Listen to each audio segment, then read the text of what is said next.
2 Chronicles 10, the northern tribes revolt.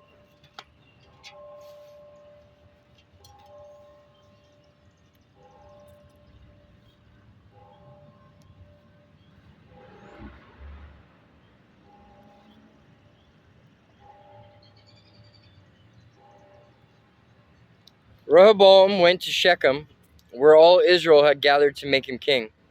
When Jeroboam, son of Nebat, heard of this, he returned from Egypt, for he had fled to Egypt to escape from King Solomon. The leaders of Israel summoned him, and Jeroboam and all Israel went to speak with Rehoboam.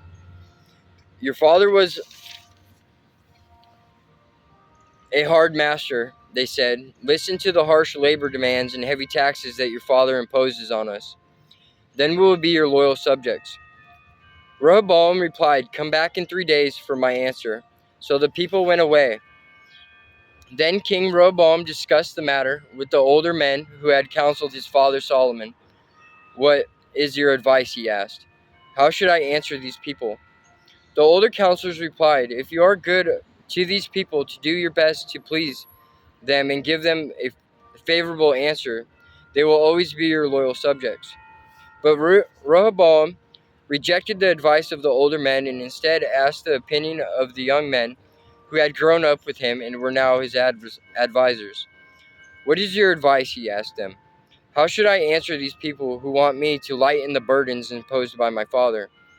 The young men replied, This is what you should tell those complainers who want a lighter burden. My little finger is thicker than my father's waist. Yes, my father laid heavy burdens on you, but I'm going to make them even heavier. My father beat you with whips, but I will beat you with scorpions. 3 days later, Jeroboam and all the people returned to hear Rehoboam's decision, just as the king had ordered. But Rehoboam spoke harshly to them, for he rejected the advice of the older counselors and followed the counsel of his younger advisors.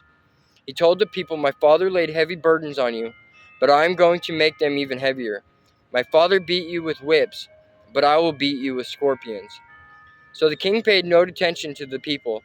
This turn of events was the will of God, for it fulfilled the Lord's message to Jeroboam, son of Nebat, through the prophet Ahijah from Shiloh. When all Israel realized that the king had refused to listen to them, they responded, Down with the dynasty of David.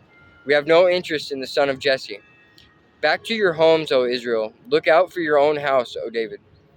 So all the people of Israel returned home, but Rehoboam continued to rule over the Israelites who lived in the towns of Judah. King Rehoboam sent Adoniram, who was in charge of forced labor, to restore order, but the people of Israel stoned him to death. When this news reached King Rehoboam, he quickly jumped into his chariot and fled to Jerusalem. And to this day, the northern tribes of Israel have refused to be ruled by a descendant of David.